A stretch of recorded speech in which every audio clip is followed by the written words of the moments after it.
Today I got another section done on chorus blaster, boss fight, chiptune, battle music. I'm really motivated to get this piece done. I think this is a piece that's progressing very quickly and very well, and it's something that is entirely mine, entirely my ideas. This isn't a remix or a flip of someone else's idea, so this is something I could actually publish, and it would work really well as like a DLC pack for boss fight. The chiptune EP I already have out that you can go listen to in the link below. Story-wise in the piece, we've gotten kind of like the build-up, and then like our first like big drop section here, and then kind of like a shift in energy, but still maintaining kind of boss fight energy here through these two sections, and then we need kind of a transition back into our original drop section, which we'll do a little bit of modification to, and then close out the piece, and that'll be the whole song there. And today we built this transition section and kind of copy pasted some stuff over. I'll play it through from the section before, and you can kind of hear where we're at.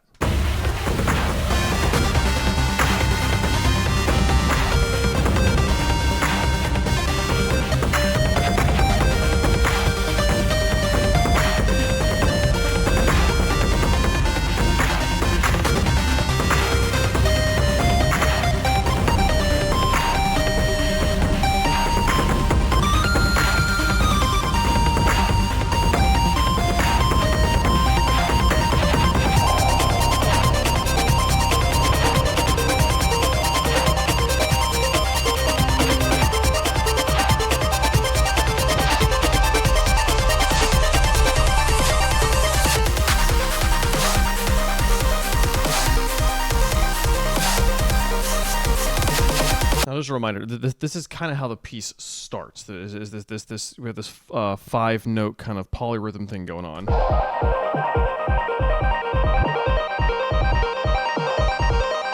That slowly builds up into our actual drop. And I did copy paste all of this into here, but that wasn't the first thing I did. I wasn't certain that was what I wanted to do. I built some other stuff and then was like, yeah, we should totally just bring this all over into here. There were two things we built kind of bespoke for this section. The first was just taking the last little run of our melody in the previous section.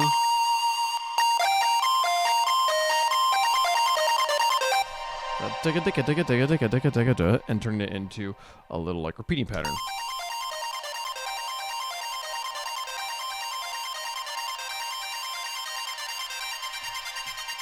And slowly starts to filter up into the background there. All we're doing is having a high cut, or a low cut that just kind of like moves up in frequency, starting at the point that it was at the end of that melody, and then moving up to around 1500 hertz there, and then a tremolo that comes in the back half. So it just slowly gets a little bit more thin, and it really starts to get out of the way. The main thing this is doing is handing off to our 5-note polyrhythm.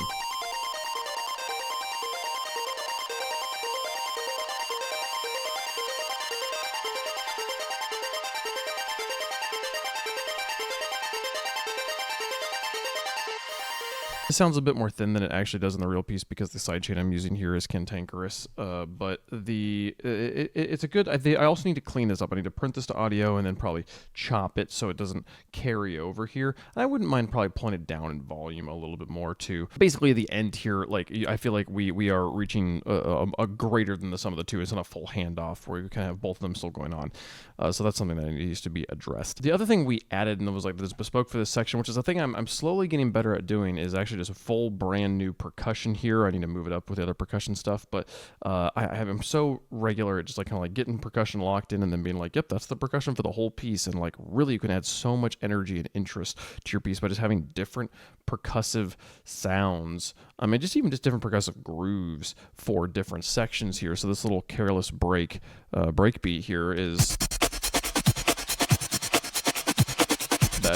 the only place this happens in the whole piece is this little transitional section here. By default, it just sounds like a normal break beat.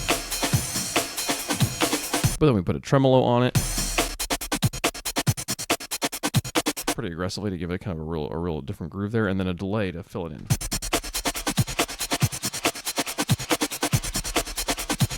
The delay is just quarter notes, You can kind of read the settings here if you want. This is really just a modified version of the underpass preset in delay. This is a free delay. I'd highly recommend going and grabbing it. Lots of fun stuff you can do with it there.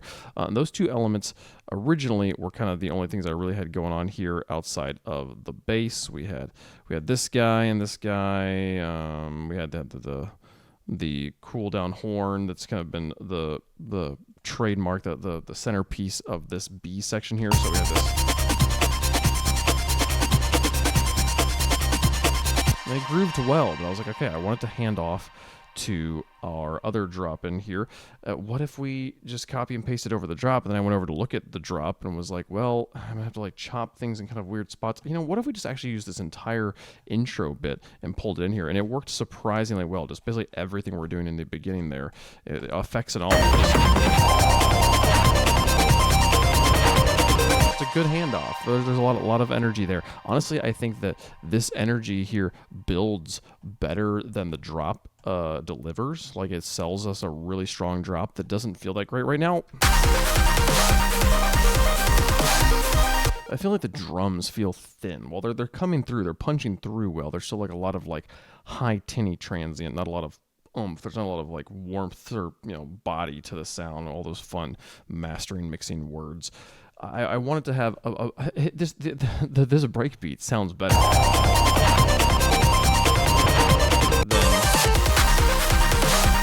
that does over there. So things to work on tomorrow. But yeah, pretty happy with where this is going. And then I think we'll do kind of one more repeat of this. And then probably a little bit of cool down energy, just some long taily sort of stuff, and maybe the breakbeat comes back there and kind of like fades up to a high pass filter, and then the piece is over. And hopefully I'll get all that done tomorrow. We can kind of consider the roadmap of the piece done, and just going back and adding effects and kind of getting mixing and mastering stuff done, and then maybe hopefully figuring out how to make those drums punch through a little bit better there. Maybe work on this blaster bass too. I feel like it's also a little bit thin. But yep, that's all we have time for today. Thanks so much for watching. See you guys tomorrow. Bye bye.